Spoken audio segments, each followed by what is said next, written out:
live? Are we live? I thought we're live. Live. Live. Otherwise, we'd be talking from heaven, and that's a whole different show. Hello and welcome to the one before. This isn't the normal show. This is the one before. Obviously, we are on at 8 p.m. as usual. But tonight, our guest has not turned up for some reason. I don't know why. But I'm joined by these two beautiful people. And we are going to talk about why stories are inspiring to hear. So please all share this, guys, everyone. And let's just kick start. Obviously, welcome back, Nick. I haven't seen you in practically forever. So how are you? I'm good. It's good to be back on your show and catch up again. Yes, no, I'm well, thanks. Yeah, no, excited to be here. So yeah, good to be here again. Absolutely. Yeah, because I know you've got a podcast as well, like where you stream on YouTube, and so yeah, just give a little bit of an insight because you do similar to what we do in getting stories out there. Like obviously, I've had the privilege of being on the show, and I hope to come back at some point. But yeah, just give a little bit of insight in what you do and how you get stories out there. Yeah, well, Adam, yeah, you've been on the show and definitely get you back at some point. So I have a YouTube channel. I'll confess I don't do the interviews as consistently as I should, but I interview people who either share their sort of expertise in their niche to help, so people can use that to be more successful in their business. But also I interview a lot of people to share their stories. So I interview writers, authors, speakers, entrepreneurs. I think similar to you, there's so many people out there who have fantastic stories and experiences and knowledge, and I think we talk about storytelling today, but I mean I think that's how we get inspired and motivated by hearing other people's stories and what they've done, what they've achieved, perhaps how they got over challenges in life. And so I'm always looking for interesting people to interview on my channel. So my channel is Secret Influence TV on YouTube. And yeah, no, that's me. You said seek well, influence? I highly recommend Nancy. Yeah, I'll get you on Nancy. There's a reason why we're all here together, isn't there? And story. Wow, we wake up in the morning and, well, depends upon what our routine is. I reach for coffee. I love coffee. I mean, what's water without coffee? And then I reach for some form of inspiration. I'm getting better at spending a little bit more quality time with me first thing in the morning. And I'm very grateful that the universe wakes me bright and early. So I get that time alone. And then I seek out those who bring me something.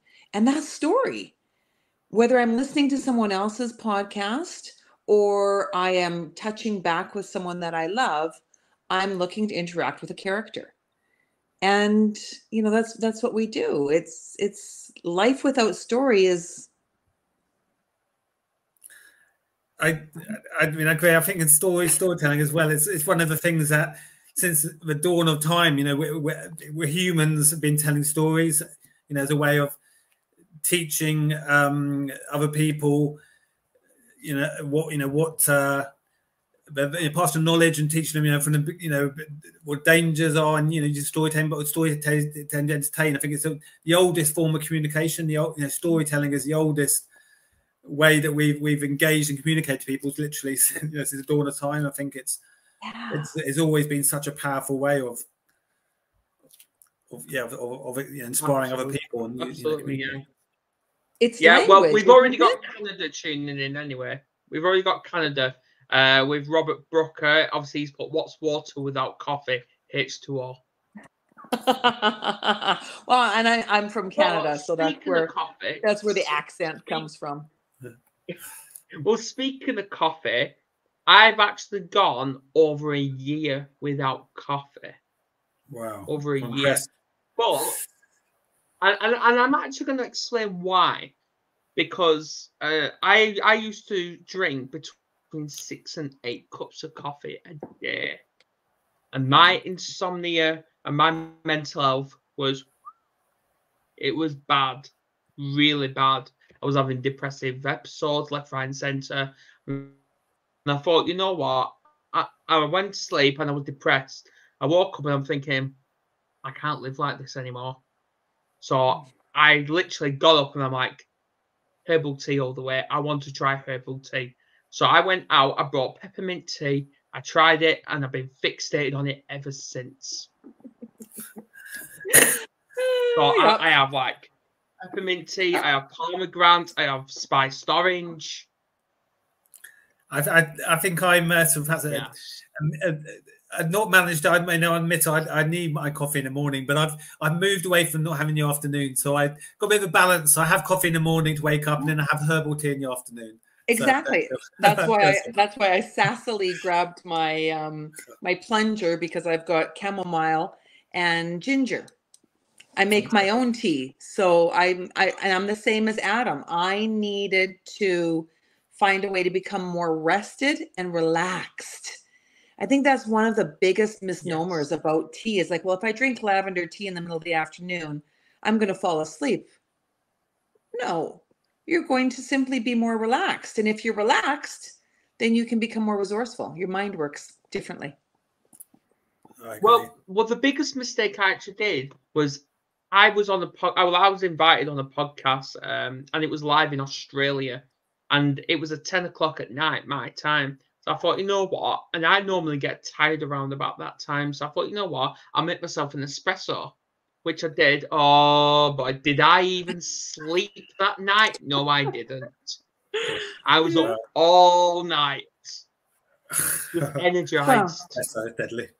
It leads to so many of the health issues that we have in life. I struggled from adrenal fatigue. So at one time I was drinking between 2 to 3 pots of coffee a day. Yeah, it was quite. Yeah, I think people forget, caffeine is it's a drug like tobacco, sure. alcohol, and I think we take it for granted, in that sense that everyone drinks coffee, tea, but we forget, it's a stimulant and absolutely, absolutely, and it's very socially acceptable. It is, yeah. I think that's the thing when there's social aspects. Yeah, well, a big question. Yeah, well, a big question, and I'm going to start with you, Nancy. Why are stories so inspiring to actually hear? Why? Well, because we're looking for a life outside of the mediocre that we live. We live this life in simpleton, a simple life on a simple couch, the same day old, day after day, and we're looking for excitement. We're looking for a hero. I believe that we're all looking for a hero. I'm a huge fan of Joseph Campbell and the hero's journey. I have been inspired by stories since I've been a young child. I was an only child. So my books were my balm. That's where I went to. And then when I really struggled with hating my life, I loved at least, listening to the stories of others, giving myself some hope. Hope. Yeah. Lots and lots of hope. Yeah. Absolutely. Absolutely. Yeah. What about you, Nick? Yeah, I think stories are so effective because they connect to people on a sort of emotive level. And I think, humans are emotional beings. I think I heard someone recently that, we make 99% of our decisions based on emotion, and we may justify it and logic afterwards.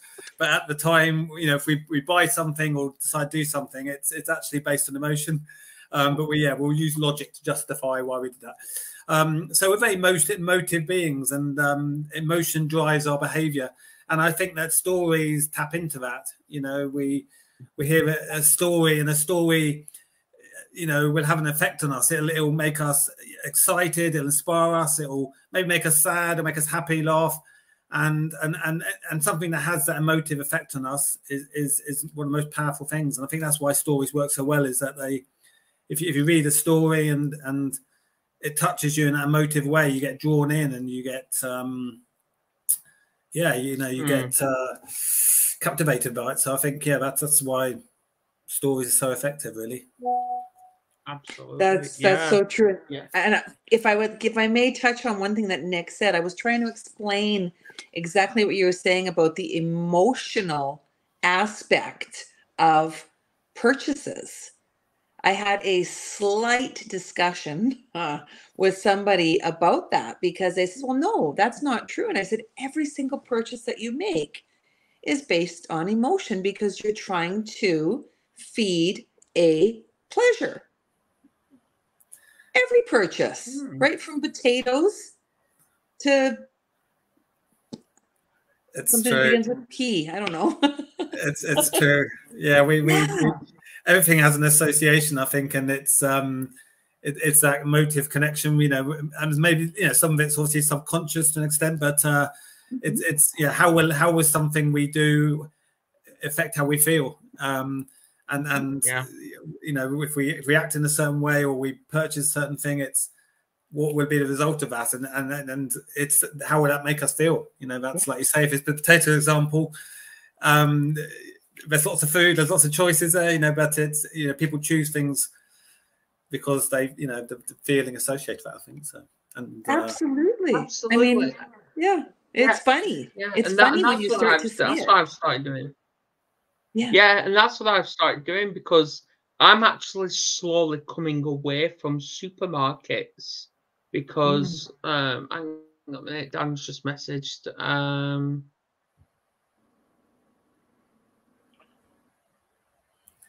I mean, I think one of the, just sort of jump in there, I think one of the... he thought he was on in next hour. Time differences, they're so weird. I'm voting for a universal time. Make things easier, wouldn't it? Oh, wouldn't that be lovely? Well, anyway, going back to what I'm saying is, obviously, Robert, I'll get to your comments in a minute, but I'm just coming away from supermarket foods because I don't trust the industry anymore, because you don't know what they're putting in these foods. But even then, it's same with farm foods, fresh foods. You don't know what they're putting in them as well, because obviously, I get it, the meat and the eggs and the butter, they're all fresh, but it's what is the animals eating, because they're spraying whatever's on the ground, and the cows on that are eating it. So it's like we can't eliminate it, but we can reduce it through our energy. It's a good point. I think, I mean, related sort of the business aspect, I think it's the storytelling, you know, related businesses, that one of the things that we connect with brands the most is the brands that, you know, share their story. And if you look at a business, most businesses, there's 1,000 other businesses doing it, you know, and I don't know, if you take sort of an accountant or a consultant, a coach, a shop that sells mobile phones, there's thousands of other businesses doing it. And what we actually connect to is not, you know, just obviously what they do, but it's their story. You know, why do they do it? What are their values? Why do they start the business? You know, it's those sort of aspects that really will build that interest, that engagement with a company. And speaking to a friend who's a website designer, he was saying a business that the My Story or their brand story page is one that gets the most engagement on the website, because people want to know, you know, what is the story, particularly for small businesses where it's often one person, you know, what is their story, you know, and why someone does something or started doing that is so important, I think, you know. So we do connect with stories in the business sense as well, you know. It's a powerful thing, I think. Well, I think that's why Adam is saying what he's saying, because he wants to purchase from a person, not a corporation. Exactly. And I think you know, there's a trust thing related to that, isn't it? You know, absolutely. And it's just there's a hope there. There's a hope there, perhaps. Yeah, I agree. No, I agree. I think, you know, there's this whole, I think sometimes there's the big corporation, there's that sort of corporate feel, big corporation, big business. Can we trust them? But I think if there's a smaller business, perhaps, in an example of a food one, a small food business, and if you can read their story and understand their, the values, motivations, perhaps, you're more likely to trust them because you feel you know them more. You can understand them more. Where yeah, it's. I think there's definitely a trust aspect that can relate to storytelling. Very much. Okay. Now this one is, obviously we get off this energy, and we've all got a story. Like my motto is, it doesn't matter who you are, how old you are, you've got a message, you've got a story. It's all about delivering that message into society. But why do people try and take advantage of people's stories through emotion and ego?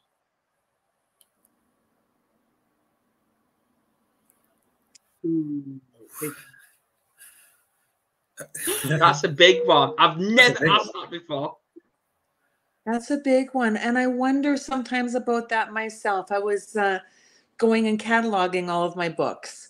I have a lot of books, and I'm trying to categorize them so I can find them with ease. And one of the books that I pulled out was on narcissists and empaths. And I think, yeah, right. Yeah. I think that sometimes there is a caricature in the story that the person has signed up for long before they even knew. Before they even knew, they signed up to be that character in your story. That helped me digest a lot in my life and work through layers of forgiveness. And I don't think that my narcissist necessarily picked me because he was preying on me, but I served a purpose. I served a purpose. We created 3 beautiful children together. That's one of the purposes. But I don't know if it's, I don't know. There's a lot there. Narcissists are created through trauma, I would say. And I mean severe trauma. So maybe that's come down from ancestors, maybe. I don't know. I'm probably wrong. I wonder if there's something about I mean, when you share your own story in life, I guess you're opening yourself up to an extent. To an extent, you make yourself vulnerable. If you tell your story, you're revealing your personal journey or your experiences, and perhaps sometimes people don't. Some people perhaps aren't comfortable sharing their own story or want to share someone else's story as a protective thing. I mean, I think it'd be great if if we all, I think like everyone's got a story to tell. I think you mentioned earlier, Adam, everyone's got their own story, but perhaps there is a vulnerability in sharing your story, as opening yourself up. So maybe people use other people's stories as a protective thing. Well, and within every story, there's the lie. Mechanism, yeah. Within every story, there's the lie too, because it's based on my perspective, and my perspective has been tainted. Everybody's has. So we'll all look at the same scene and see something different. We'll look at the same characters and see something different layers and levels of growth. And I remember I was talking to my one son about the fact that his father was always late. And he says, "Oh, right, Mom, you're the one that was always late." And I had to really listen, be a good listener to hear why he said that and to realize he was right from his perspective. It's an interesting one, that actually. Yeah, I mean, I think when someone tells a story about the experience and you ask someone else their version of that, that story, and yeah, what you'll find is that everyone will tell the story different, because they only have their own perception of what actually happened, and that's an interesting point. I mean, yeah, certainly from my own experiences, my father left when I was sort of 4 years old and went to Thailand, is in and out of our lives, and his version of what happened, and my experiences, and or my mother, her experiences, all very different versions of the same story. Yes. I think it's a good point, that, Nancy, isn't it? We all tell our own story of something that happens often. Well, it's fascinating, and I love that aspect. That's why I participated in the anthologies, to be a small writer in the book of stories, because it was more comfortable for me. And then I could learn about other people, and through learning from other people, I could evolve more into myself. Adam and I were texting back and forth about the difference between recovering and recreating who we are. And that's interesting, right? Do we recreate? Do we recover? Who am I? It's an interesting one, isn't it? We learned something through that chat. Yeah. It's wild. It's really, really wild. And then you wake up the next day. Yeah, but have you noticed though, when people... Yeah. Oh, right. I don't know what's going on. Here we go. Right. Have you noticed when people are actually telling their stories, they're starting off negative? What happened to Nancy then? Are you there, Nick? Yeah. Yes, I'm here. Is everyone there? Can everyone hear me? There we go. There's just a little tiny glitch. I mean, just to add on. Anyway, what I was saying is, have you noticed when people are actually...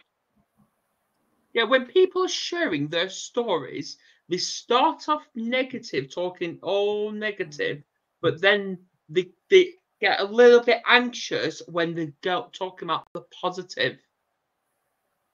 Have you noticed that?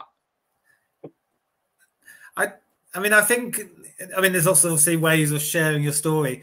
I think the classic thing of a story is, even with a really perhaps negative experience, is what you learned from it. I think that's the classic thing of a story, isn't it? If you could be sharing a very genuine negative experience, or very traumatic experience, but if you show what you learned from it, then it turns it into an inspirational story. It turns into positive. I think a story, by nature, I think stories can up and down. If you're telling a story, often they'll have their moments where something positive happened, and then something challenge came along and it was negative, and that's the classic thing of the story, up and down, and that's what keeps you the interest and the hook. But I suppose the classic thing is, even if you're telling a very perhaps negative story about something really challenging time, very negative at the time, if at the end of it you can finish with something positive that came out of it, something you learned from it, then obviously that's a classic positive story in that sense, isn't it? That's what people will be inspired by, that you came out and you learned. Maybe not your life was 100% happy and positive in it, but you learned something from it. I think that's the classic thing of a story, isn't it? That lesson at the end. It is. It's like song. It's like song. I get knocked down, but I get up again. You're never gonna keep me down. It's that dirty laundry. It's all of those songs that are story in themselves. One of my greatest storytellers, Queen. I'm enamored with story in music, and it's very, very similar. We talk about our problems, and I think we're looking for solution often, but sometimes we just want to gripe. Songs are stories. Most songwriters tell they're based on experience they've had, and And if you listen to stories, yeah, if someone's telling a story through a song, and often songs are, you know, sort of that up and down journey through, you know, of that experience they've had. And yes, but especially depending upon the genre. Of course, no, 100%. Oh yeah. Absolutely, and things do get better. They do, and this is why we are our greatest teacher. We are our greatest self-critic, and we are our greatest teacher. And I always say it doesn't matter who you talk to, whether it's a friend, family member, work colleague, a teacher, a doctor, or whoever, psychologist, psychiatrist, it doesn't matter, or whatever textbook you want to read, whatever research you want to do, the only person that knows you is you. That's it. Only you know what goes on in there and understands it. Yes.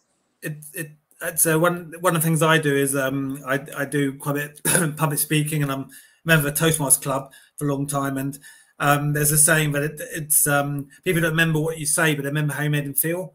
And you know, if you you know, in storytelling is the best technique you can use when you're doing a speech presentation, because that's what draws people in and connects. You know, it always connects on an emotive level. And in some ways, you know, if you're telling a genuine story, you know, there's different stories you could to make a point. You know, you could give a happy story, or it could be a really traumatic story. But you know, people will remember it, and it will affect them because it's genuine. It's like Adam said, it's their story, and I think that's the thing. You know, that's why it's so powerful, because you know, people don't. If you read something and someone speak, people won't necessarily remember what is said or what they read. But if it has that, we'll always remember how it makes them feel. And stories have that ability, you know, through the emotion to affect how people feel. Well, and that's where some people will choose the horror movies and the horror stories. I find that very intriguing. Very, very, very intriguing. My family knows quite well that when I come over, they have to change the channel. I can't watch anything that's frightening. I choose not to. Sure. I really don't. I've had enough nightmare in my life. I choose to have something that's a little bit more. I like adventure. Give me a good race car. I love that. But I choose not to be purposefully frightened. No, I mean, I'm the same, but I can understand it from the point of view of, yeah, like you said, people want to have, I guess that impact of what's changes their heightened emotion, you know, but they feel, wow, you know, that. But yeah, no, it's not my style of genre, but yeah, it is. See, that's the difference between me and you, Nancy. I love horrors. I absolutely love them. And the last horror I actually scared my partner with was actually the new Texas Chainsaw Massacre film, which came out last year.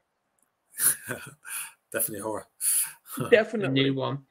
Yeah, definitely. But I'm after seeing the new Meg 2 as well. I'm after seeing that. And also the new Saw film. I saw that one. Oh, yeah. Don't say anything about it. I want to see it. Great big shark. But you know what it is? It's the difference in what it is that we want to experience in our lives at that time. I love story. I'm rewatching the series Outlander. It's something that I find intriguing, and I can't quite remember the ending, so that makes it even more fun. And I get to see it again from a different me. I guess it's escapism as well, isn't it? You know? Mm-hmm. Yeah, I mean, that's why you know what? Yeah, well, speaking of stories, I want to add to that, Nancy, because I want to bring up the Megalodon as well, because all these stories and everything we're coming across, it is perspective, you're right, but it's also theories as well, which means nobody actually knows whether it's a truth or a lie, because it's just what we are made to believe. And here's my prime example. There are many, many people in the world that believe the Megalodon isn't here anymore. It's not. I believe it is. Yeah. Who knows? Well, I mean, I guess that's Who knows? I mean, storytelling. It's a lot of conspiracy stories. Conspiracy theories. Or if you look at even some of the political elections in America, and Trump telling a story. I mean, a lot of storytelling can be controversial, and it's someone's perspective of what's happening or what's happened. But yeah, it's not necessarily always clear, what the truth is, but definitely. Yeah, I love how we were talking about horror movies and it shifted to politics. Kind of related. Just a bit. Yeah. Well, anyway, let's move away from politics a minute. And welcome, Dan. I apologize. It is the time difference. I'm going to say it bluntly. Time differences in different countries is a pain in the freaking ass. Right.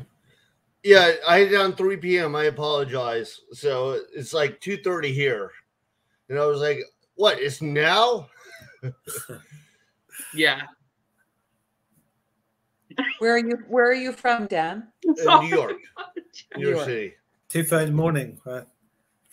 Oh. It's 2:30 in the afternoon. Oh, in the afternoon. But working late hours, I'm a tattoo artist, so to me it's kind of morning. Yep. No, I'm not Canadian, Robert, by the way. I'm not Canadian. But yeah, I'm glad we're talking about these topics. So I'm going to hit you straight with this, Dan. Why are stories so inspiring to hear? I think everything is a story, but I think that when we break it down, we construct into like a story with a beginning, a middle, and end, and kind of a path. It helps us better, understand the world and better configure the world. That would be my short answer. Mic drop. That was good. That was really good. Summed it up. Yeah. Well, I thought I'd repeat myself with this, and I'm going to repeat again because I asked these two, and I'm going to ask you, why do people, when we're sharing our story, whether it's powerful, whether it's severe, whatever, because we've all got one, it doesn't matter who you are, we've got one. Why do people take advantage of our stories through emotion and ego? That's probably a deep dive into psychology, so it kind of depends probably on the person or whatever. But I think that when it comes down to is like you have all right. I hate to break down like this, but you have like the makers and doers, and you have the hangers on who want to like feed off the makers and doers, and it's like, oh well, you've got something good going on. Why don't I grab some of your polish? And like I'll put it on me. That way I won't have to do any work. But like, look, I'm the big man. It's kind of like you have those like celebrities, like they're fake celebrities. They'll pretend like there's somebody famous. Like I think Paul McCartney had one. Like there's a guy that looks like him who was claiming he was Paul McCartney, but he's not. Ah, fair enough. True. Fair enough. Yeah, exactly. Well, this is an open discussion anyway, so anyone can say anything. Well, and that's Just where don't the try name and kick us dropping off. comes in. The name dropping comes in from that situation as well. Whereas if we feel uncomfortable in a group or a setting, all of a sudden it's like, oh yeah, well I know Dan. Right. There have actually been people that have like made a fake Facebook profile, made a fake, website. Like I'm a pretty well-known tattoo artist. So people have shown up at tattoo conventions with my tattoos in their portfolio. So people do that stuff. I mean, it's very short term. It always gets called out, but yeah, like there's like Stephen King has somebody else called Stephen King, and I guess like the middle initial a little bit different. So this author feeds off of Stephen King's name to sell his stuff. So he sells a lot of it on Amazon. A lot of people will call him out and be like, "Hey, I bought this thing. It was Stephen King, but it's not the Stephen King." So yeah, people do that. Again, you have the makers and doers, and you have the people who try to feed off them. Yeah, Wayne Dyer called them ducks and eagles. Yeah. One baggers and two baggers. Right. There's those people that will, at the end of the checkout, they're putting your groceries in a bag, and they're like 1 banana, 2 banana, and then there's the guy at the other, the difference of that, and they're doing, I've got your vegetables in this one, your fruits in this one, and I've got your breads in that. Can I help you out to the vehicle, right? And there's movers and shakers and louts. I call them louts. Louts. I think this is kind of improving over time too. It's like again, I don't do a deep dive into psychology because there's probably a lot there, but it's like I think that people who are more authentically themselves tend to be nicer people, like because you're fulfilled by yourself. So if other people need a little help, you go, "Oh, sure, I'll help you." Whereas if you're putting up this pretense and you're hoping everybody buys your little like psychodrama, then you don't have any room to help anyone else. I guess sometimes, some people see other people who are more successful and they think, well, I'll do what that person's doing, and it's the same with stories. If someone hears someone else's story and they say, well, that's a good story, I'll make it my story. I think that's, I had a friend who had met someone who's telling a story, and it was a story he had heard and shared, and it had been shared and shared, and then someone else was sharing as their story, and it was a story that it was a bit changed. It was whispers where it changed, the story changed and changed, and then come full circle and shared back. But I think there is that thing of we copy what we sometimes, or take something someone else is doing well and adopt ourselves. And it's the same with storytelling, isn't it? Some people see someone's story and think, well, I'll take that. That'll become my story. I know people like that. Like they'll start telling you stories. You're like, wait a minute, that's Bob's story. Why is Paul telling me Bob's story? Yeah, it's not your story. That's true. Well, and I think there's such an exciting aspect when you get to know a person on a deeper level. Right? When you get to know a person on a deeper level and they are beginning to tell you their heartfelt story, their heartfelt emotion. You hear the cliche, tell me your why. And, it's a beautiful, beautiful opportunity to share with somebody. But we've been programmed quite often by the branding of life to have a textbook answer as to my why or my elevator pitch, right? Like that kind of stuff has taken away from people just being people. Right. You got to present yourself to society in a certain way. And there are people that try to tell you this is the best way to present yourself, even if it's not authentic. Yeah. I think that's a good word, authentic. I think, the best stories are the ones that are, they're authentic. They're your own true experience, and it's not something you've heard, and you've adapted and a bit generic, and you've taken it as your own story. But if it's authentically your own story, then it's going to be unique because it's your own story. It can't be something that someone else has experienced because it's your story, your experience, your perspective. So I think that's where you would perhaps see where someone's telling genuinely their own story with someone else's because it's authentic. Yeah, that was wild. It's the Matrix. The Matrix came in. You're a toast. Well, and depending upon what our chosen passion is, I don't like the word career. Absolutely. I don't like it at all. Yeah. I think it's weird because I don't know what the hell is going on here. Becomes your career. Maybe your career dominates. You don't want that to be your career, but so you're struggling with something else. I mean, I see it all the time because I write books and I do a lot of art for like bands and for magazines and novels and so on. And there are people that do that stuff, but they work a day job. I'm like, oh, what's your day job? And they tell me, but it's like, you almost have to drag that out of them, because that's not, they wouldn't consider that their career. They consider the novel they're writing, their career, and this is just what's paying the rent for right now. Exactly. Yeah, well, speaking of careers, the only people I actually feel sorry for is the younger generation. And I'm going to back that up because here we go. This is what's going to get me shut down here. This is what's going to get me shut down. What's that? I said that's a pretty broad stroke, this whole younger generation. It's sounding like Don Cherry, you people. Yeah, exactly. Yeah, well. Just teasing. What do you mean by people? No, I'm talking about people that's within the education system.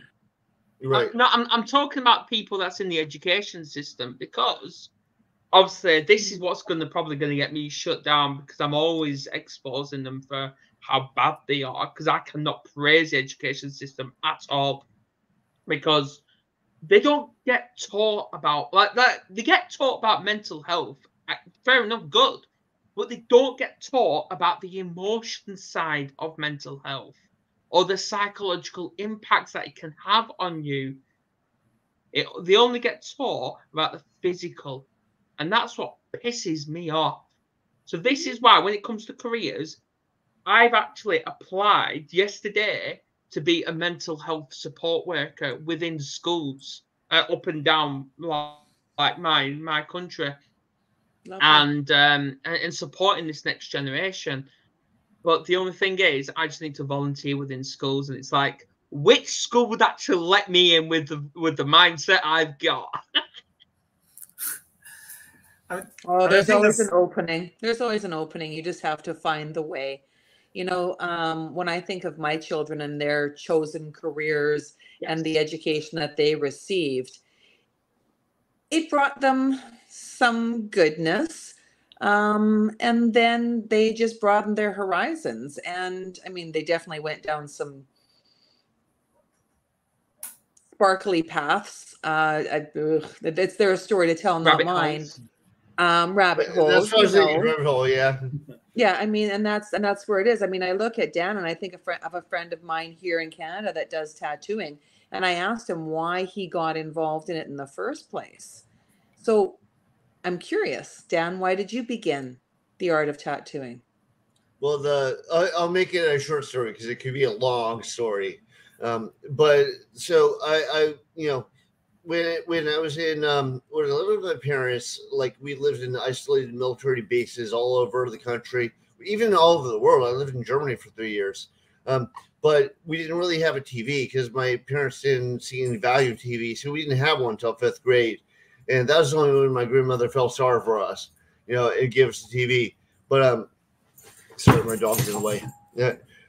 So what I do is we'd always have a local library, and I'd go there and I'd check out a huge stack of books, and I'd read all the books. So I lived in this kind of like fantasy world of like sci-fi and horror and whatever. And we lived on like isolated army bases, and they're like old training grounds for World War II. So me and my friends played soldiers with bottle rockets and stuff. But I always wanted to be a writer and artist. I always had these stories in my head. I pretend I was in fantastical worlds running around. And then, as I started to get older, I was like drawing all the stuff for, people's like their bands or, their, whatever club they're appearing at or whatever. And, but my parents are super religious. So at some point they go, yeah, that's not a job. That's a hobby. And I was like, this is what I want to do. So I kept doing it. Like, I'm pretty, I pretty much stick to my guns. I'm pretty stubborn. So we didn't get along, and eventually I ended up homeless. I was homeless for 8 months, like living in the woods, homeless. But eventually I got a job. I put myself through art school, and I got some local galleries. I was doing some stuff for like local magazines. And my teacher said, "Hey, if you want a career in art, you have to move to New York." So I moved to New York. But you don't get a career in art right away. So I'm interviewing with DC Comics and Penguin Books and Analog and Isaac Asimov and all this stuff. And in the meantime, there's a friend of my brother's, and he saw my stuff. He's like, that guy should tattoo.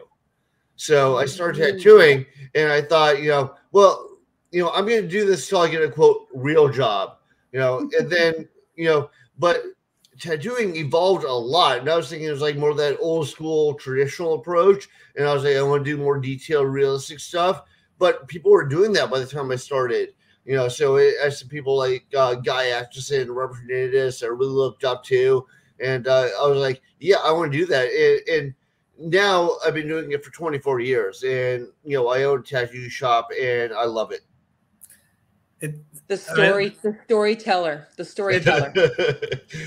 Well, I mean, it's good to hear what you say, Dan. That you love it, and that's, I think that's the key thing, isn't it? If you do what you love and you're passionate about it, then then you're gonna be good at it, because you have a starting point, doing something you're passionate about, and certainly with storytelling, it's since a young kid I was writing short stories, and I did it for myself. So I love writing, and it's going to following my stories and looking at getting published. But if you're doing something that you're passionate about, then that the success will come. That story will grow. Because what better starting point than doing something that you enjoy and passionate about, like you said, that. Well, a lot of it, I write quite a bit too, and when I write, I feel like I've had kind of like a multi rocky road life. So, but I have a lot of experience to draw from. So when I write, I incorporate a lot of the elements of stuff I've gone through. Like I was in a knife fight with the crackhead. My car flipped over. I was homeless, living in the woods. I got beat up by Nazi skins. So all that stuff kind of goes into my short stories, or at least remnants of that. And you can't. I mean, you couldn't. It's sort of stories. Well, so everyone's coming in at once. Yeah. Well, I think what we should do. Yeah. Oh, absolutely. Yeah, well, I think what we should do is wrap this up early, because obviously I know there's another show in 10 minutes' time. So, yeah. But Dan, again, apologies for the time difference, but I want to bring you back. I really do, to get your story out. Okay. It's going to be interesting. It's going to be interesting, the 6 degrees of separation, or whatever the number is, how we're all connected. Because I'm banking a dime. Yes. I'm a little bit frugal in my betting, that I know an artist that Dan, because your story is so similar to so many stories of people that I know. So I'm curious. Well, you might know each other. I've been all over the world. A lot of people know me. Not to boost myself up, but just a lot of people know me. So what's your friend's name? I've got some friends. Pardon me. What's my real name? No, what's your friend's name? Nancy. Okay. Yeah, second name is I know so many Nancy's. It's hard to tell. But there's only one Nancy Nance. But yeah, I'll come back on. Just let me know. And it seems like it's a 2-hour time. We will get this time difference accurate. Yeah, I think clearly, it's like 10 to 8 in the evening here. Right. What's that? Oh, yeah. So it's a 2-hour time difference, and I guess we scheduled as if it was a 3-hour time difference. But the only way that I can remember is I go on the YouTube channel to see, and it says it counts down and tells me how far away. Right. Well, I have notes that I saved it as 3 p.m. So I don't know if that was on my side or your side, but we'll get it straight for the next time. That's fine.